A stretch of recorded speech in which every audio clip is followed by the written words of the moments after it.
प्रिय दर्शकों, नमस्कार। एक बार फिर से उपस्थित हूँ आप सबके सामने विश्लेषण जन्म कुंडली का इस कार्यक्रम के अंतर्गत। आज जो आपके सामने कुंडली लेकर के आया हूँ, ये कुंडली आई है मेरे पास मऊनाथ भंजन, उत्तर प्रदेश, धनु लग्न की कुंडली। और कुंडली का पंचांग, पहले आपको इस कुंडली के पंचांग से ही परिचय करा देता हूँ। जन्म होता है जातक का वैशाख माह में। ऐसे लोग कभी कभी मूर्खता भी करते हैं। उत्तरायण में सूर्य, गुरु, बुध, शुक्र और चंद्रमा, इनका ग्रह बल जाता है, इन ग्रहों का बल बढ़ जाता है, जिसके कारण जातक को सकारात्मक प्रभाव, सुख, धन, संपदा किसी से मांगने की आवश्यकता नहीं पड़ती। शुक्ल पक्ष के चतुर्थी तिथि के चंद्रमा व्यक्ति के जीवन को धन से जोड़कर रखने वाले होते हैं। मृगशिरा नक्षत्र जातक को विश्वकर्मा भगवान की पूजा करनी चाहिए। ओम विश्वकर्मणे नमः। और अपने घर को पूरे अच्छे तरीके से सजा करके रखने की आवश्यकता है। सुकर्मा योग ये बहुत सुंदर होता है। शूद्र वर्ण और देवगण, शूद्र वर्ण और देवगण के कारण जातक के जीवन में कभी कभी मानसिक संघर्ष देखने को मिलते हैं और उसका मन आसानी से किसी एक बिंदु पर पहुंचने में समय लेता है। बहुत ऑथेंटिक बात करूंगा। लग्न 29 अंश का बना है, जिसके कारण व्यक्ति के व्यक्तित्व को कई बार कमज़ोर, व्यक्तित्व के मामले में नहीं, निर्णय लेने की क्षमता को कमज़ोर देखता हूँ। 29 अंश का लग्न कई बार व्यक्ति के जीवन में, उसके कारोबार में जबरदस्ती उसे कारोबार थोपना, कार्य थोपना या पद पे होने के कारण कई बार किसी दूसरे के काम को भी स्वतः अपने अंडर में लेकर के हैंडल करना पड़ता है। जिम्मेदारियां ज़्यादा होती हैं। धनु लग्न की कुंडली में मैंने एक सिद्धांत बताया था कि अगर लग्न के स्वामी गुरु बनते हों और एकादशवें भाव में बैठते हों तो ये कई बार कुंडली को कमज़ोर कर देते हैं। एकादशवें भाव में अगर अन्य कोई ग्रह लग्नेश बनता हो और एकादशवें भाव में बैठता हो तो ये अच्छी बात होती है, परंतु अगर लग्नेश स्वयं गुरु बनते हों और एकादशवें भाव में बैठते हों जिस पे राहु का प्रभाव है, ज़रा ध्यान से देखेंगे तो यहाँ पे शनि और सूर्य के साथ बुध बैठे हैं। यहाँ पे एक घर्षण और कई बार संतान, दाम्पत्य, विवाह या इन सभी चीज़ों में, या व्यक्ति कई बार सारी चीज़ें दे रहा है फिर भी परिवार से उसे मतभेद ही परिणाम में मिलता है। या कई बार बच्चों को सहारा दे दिया, पत्नी को सहारा दे दिया, सारी एनर्जी उन्हें लगा दी, पर फिर भी वक्त आने पे कई बार अकेलेपन का शिकार व्यक्ति होते देखा जाता है। आगे आने वाली है 2025 के सितंबर से बुध की दशा, जिसके कारण व्यक्ति को कई बार उसे अवस्थागत एकाकीपन में जाते हुए देखा जाता है। जन्म कुंडली के भाग्य भाव के स्वामी का पंचम भाव में बैठना, उच्च के सूर्य यहाँ बैठे हैं और शनि और बुध के साथ थोड़े बहुत घर्षण भी हैं। बुध भी यहाँ पे सप्तमेश होकर के पंचम भाव में बैठे हैं, जो दाम्पत्य को बहुत अच्छा रखते हैं। लेकिन आगे जो आने वाली दशा है वो बुध की ही शुरू होने वाली है, जहाँ व्यक्ति का यश, उसकी प्रतिष्ठा, उसकी कृतज्ञता, भगवान के प्रति भक्ति का भाव और निश्चित रूप से ये वर्गोत्तम लग्न की कुंडली बनेगी। इसके कारण कुंडली का बल मजबूत और बेहतरीन बनेगा। बुध की दशा में व्यक्ति को गणेश चतुर्थी का व्रत करना चाहिए। इसके साथ साथ भाग्य भाव के स्वामी उच्च के बैठे हैं, गुरु से दृष्ट हैं। व्यक्ति का चरित्र, व्यक्ति का ज्ञान, व्यक्ति का धर्म, आध्यात्मिकता और सामाजिक प्रभाव जीवन पर्यंत उसे सुख देता रहेगा। मैंने इस पे एक सिद्धांत पे कार्यक्रम बनाया था कि जब कभी भी भाग्य भाव से केतु का संबंध हो और भाग्य भाव के ऊपर गुरु या सूर्य का संबंध बनता हो, या जब ये दोनों एक दूसरे को देख लेते हैं तो व्यक्ति अपने पूर्वजों के आशीर्वाद के कारण जीवन में सफल होते देखा जाता है। इतना ही नहीं, उसके जीवन में कभी भी कोई भी ऐसा काम या ऐसा कोई दोष उसके साथ नहीं सटता है जिसके कारण उसे उसकी सामाजिकता उसे कमज़ोर महसूस कराती है। मतलब इस मामले में ये कुंडली बहुत अच्छी है। ये कुंडली मंगल और शुक्र छठवें भाव में लेकर के बैठे हैं, जहाँ शुक्र स्वग्रही और पंचम भाव के स्वामी छठे भाव में बैठे हैं।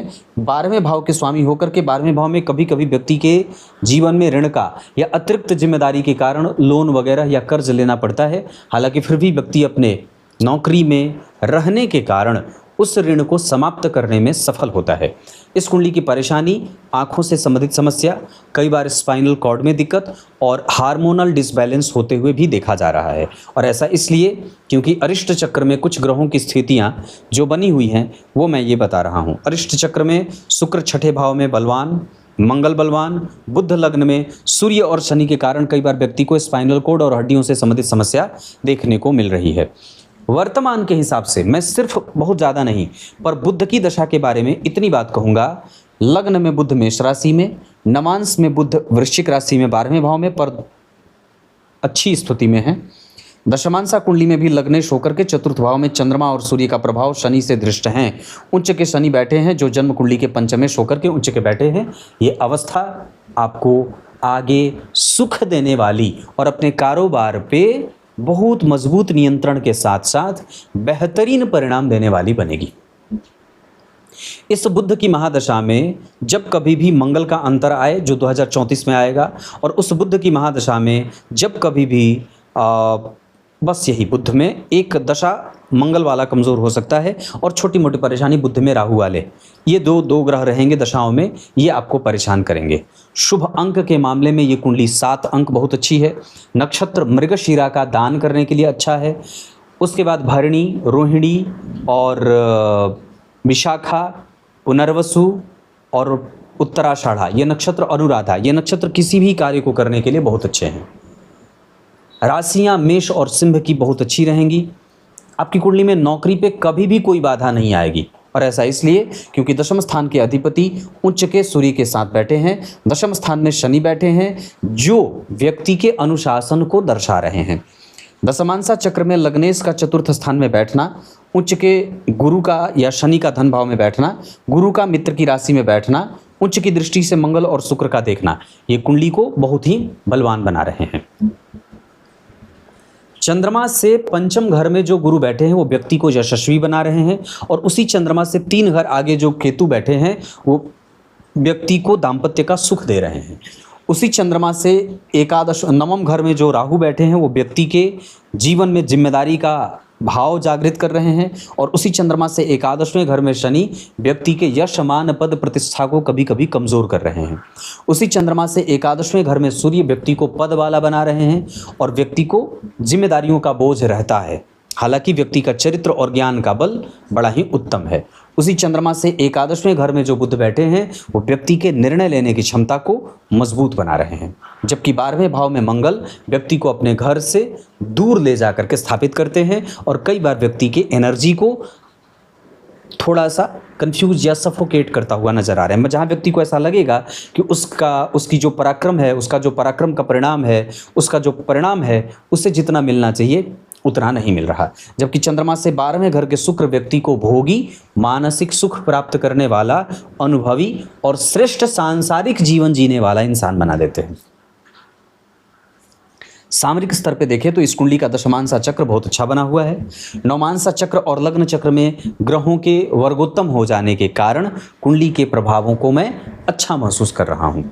लग्न कुंडली में जो चंद्रमा लग्न को देख रहे हैं वो व्यक्ति को आयु संपन्न बना रहे हैं। लग्न के अधिपति पे जो शनि की दृष्टि है वो व्यक्ति को न्यायप्रिय, सुखी, धार्मिक और चरित्रवान बनाने के साथ साथ अच्छी आयु का शतायु बना रहे हैं। भाग्य भाव में केतु और उसके ऊपर लग्न का प्रभाव, केतु का प्रभाव सूर्य, शनि और बुध के ऊपर जो है वो व्यक्ति को एक अच्छे बिहेवियर का श्रेष्ठ इंसान बना रहे हैं। यहाँ व्यक्ति के जीवन में धन और दान दोनों ही होता रहेगा।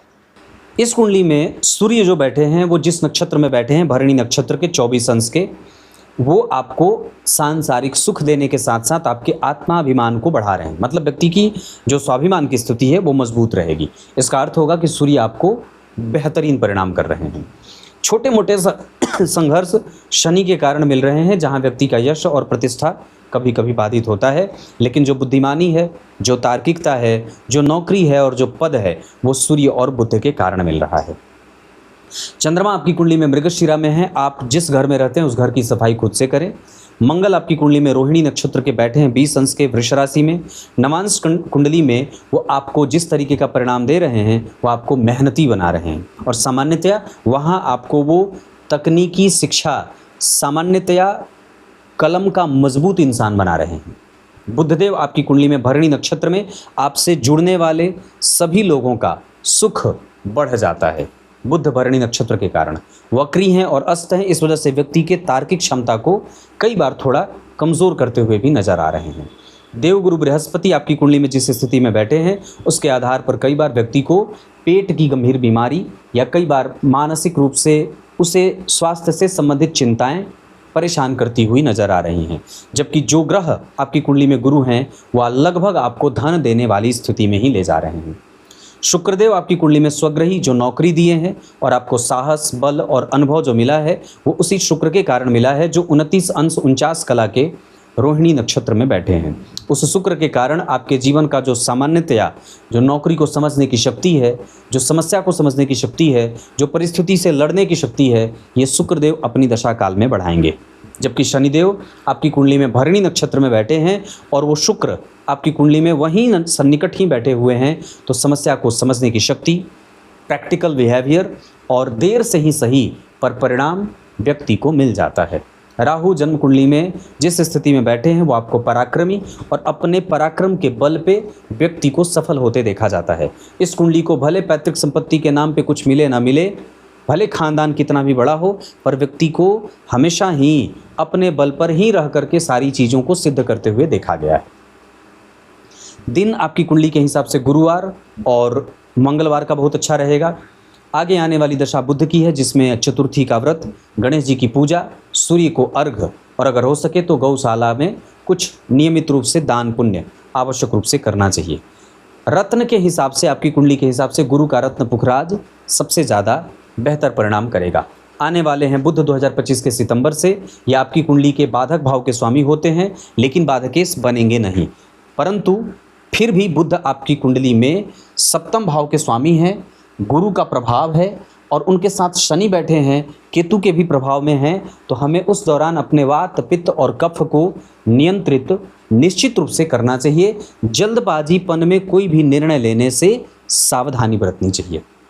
बुध वस्तुतः वात, पित्त और कफ तीनों को कंट्रोल करते हैं। इसका अर्थ होगा कि हमें अपने स्वास्थ्य पे निश्चित रूप से ध्यान देने की आवश्यकता होगी। बाकी बुध की दशा में गुरु का अंतर, बुध की दशा में राहु, बुध की दशा में चंद्रमा, बुध की दशा में केतु और शनि, सूर्य, ये सारे ग्रह आपकी कुंडली में उत्तम परिणाम देने वाले बनेंगे। इस दशा काल में व्यक्ति को प्रमोशन भी मिलते हुए देख रहा हूँ।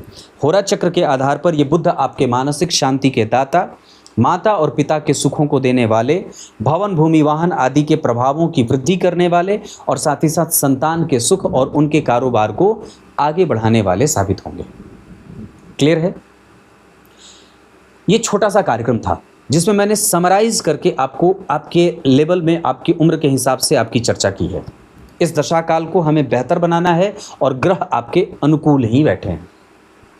इस दशा काल में धन लाभ, पैतृक संपत्ति का लाभ, स्वास्थ्य में बस थोड़ा बहुत जो मैंने कहा है पेट से संबंधित समस्या, इसके साथ साथ वात, पित्त, कफ थोड़ी बहुत परेशानियों के साथ रहेंगे, लेकिन ऐसे कोई बात घबराने वाली नहीं है। कोई विशेष कष्ट इस कुंडली को नहीं मिलने वाला है। तब तक के लिए बहुत बहुत नमस्कार।